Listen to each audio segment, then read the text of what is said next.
Thank you, Mr Speaker. It is my pleasure to stand up in opposition to this enabling legislation and to take this opportunity to tell the Minister of Trade, to tell the Minister of Transport, who for some reason wanted to make some comment here this afternoon, to wake up. Just wake up. You guys have brought us to this debate today knowing that you are wasting the House's time, you are wasting the people of New Zealand's money bringing this debate in the House today. Minister, you asked about what the future of the TPPA was. I tell you, the future of the TPPA is nothing about what it looks like right now. What you sold the country as a trade deal will not be brought back to New Zealand resembling anything like it does now. Years from now, when the US gets around to creating some kind of trade deal, it might be called the TPP, I doubt that very much, but it would look nothing like it does now, sir. And so the enabling legislation which is being debated this afternoon will contribute nothing to the enabling of whatever that trade agreement might look like in the future. And so it was earlier today that the Leader of New Zealand First, the Right Honourable Winston Peters, stood up in this House and asked, sir, for the House to discard this bill from the order paper. It was a genuine request because we know how valuable our time is and how much the public pay for us to be here to debate legislation and to debate enabling legislation like we have here today. And what happened? National voted against it, ACT voted against it, United Future voted against it. And so here we are with the patron saint of failed causes pitching trade to New Zealand, not the TPP. The briefing notes to the members on that side of the House seem to be to tell us how wonderful trade is. Mr Speaker, I couldn't agree more on that argument.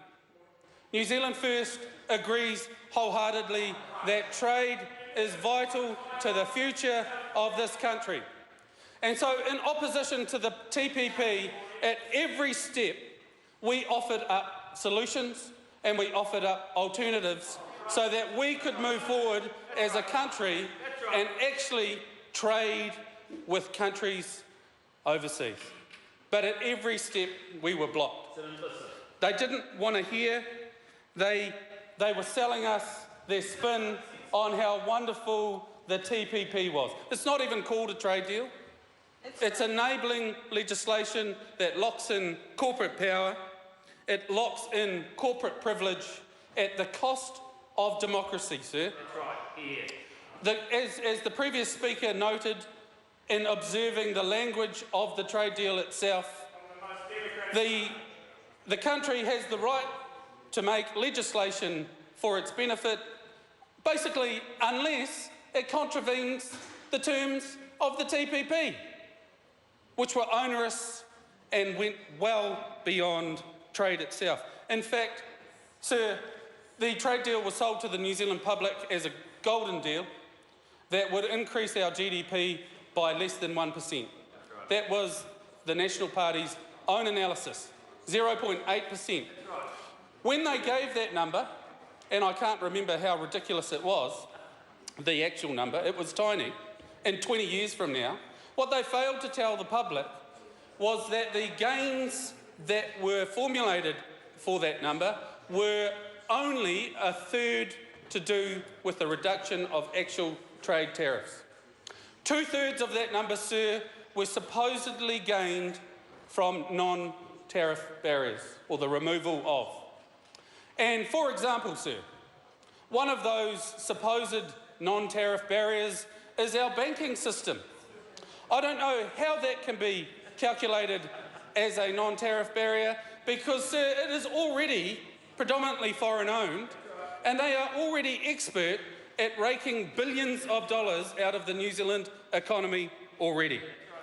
One of the other non-tariff barriers that the National Party failed to mention in their pitch to sell this supposed trade agreement to New Zealanders was around the reduction of customs and border legislation. That will save millions of dollars, they said, in lowering our customs standard. That is genuinely part of that TPP agreement. That was supposedly going to make everyone millions of dollars. Never mind the issues that we've had with seeds sprouting across the country that are compromising our agriculture. Never mind the issues that we've had with moths and pests coming into this country in a customs program that is already compromised. That was an advantage sold to New Zealand and given a dollar value. It is absolutely unacceptable, which is why it is a privilege to stand up in opposition to this enabling legislation today. Sir, the National Government, the National Party over there, I don't think realises the irony of their situation. Today they put a motion to the House to congratulate Donald Trump on becoming the new President of the United States. And yet here they are now trying to fast-track legislation that would enable a supposed trade agreement with a man and a country who have said they do not want it. The arrogance of it, sir. 50 million plus people in the US voted for President Trump. Like that or not, the main reason for their voting, sir, was in opposition to the elitist agreements that have enabled corporate privilege over the last 35 years, and the TPP is one of those agreements on steroids. That is the reality of the situation, and that is the arrogance of the National Party, and congratulating Trump this afternoon, and then in the very next hour, doing everything they can to say, we don't care what you think, we don't care what 50 million Americans think, we're going to push this enabling legislation through, even though, as I pointed out to Mr Bridges earlier, it will have no bearing in future trade negotiations with the United States at any time in the future, sir. Mr Bridges asked and questioned whether moving forward it could possibly happen. Mr Bridges, I quote, "In the US, the Senate Majority Leader Mitch McConnell said the TPP had no chance of going through under President Obama before Mr Trump takes office in January." Absolutely no chance. Thank you for your serious demeanour, Mr Bridges. Sir, I want to wrap up by saying that this was not a trade deal. This was an attempt to bypass democracy. Even the 0.08% gain on GDP was not a true figure of those supposed tariff reductions. I said it before and I'll say it again. Even when New Zealand first presented legislation to the House on, for example, removing the ISDS provisions, we presented to the House at the same time what an alternative mechanism might look like, on how the House and the Parliament itself could have a more meaningful engagement in the conversation around trade and trade deals rather than leaving it to the executive. There's legislation in the box right now aiming to achieve that, sir, under my name. Sir, Trump's victory arose from the establishment treating ordinary Americans as disposable units. And that is exactly what the National Party is doing to New Zealanders now with the House's time today. Disposable units. They don't care about middle New Zealand, about the hard-working businesses. More than 60% of the public opposed it. More than two-thirds, sir, more than two-thirds of small business opposed it. And I imagine I went to many of the same places that Mr Bridges did when he talked about Tauranga and Rotorua and talking to small business. And it was hard to find anyone who supported it.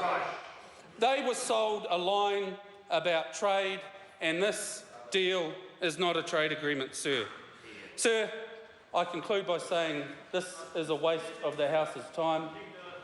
The public deserve better from that government, and New Zealand First will support any efforts to engage with countries in real trade deals, meaningful trade deals that benefit all New Zealand. Thank you, Mr. Speaker.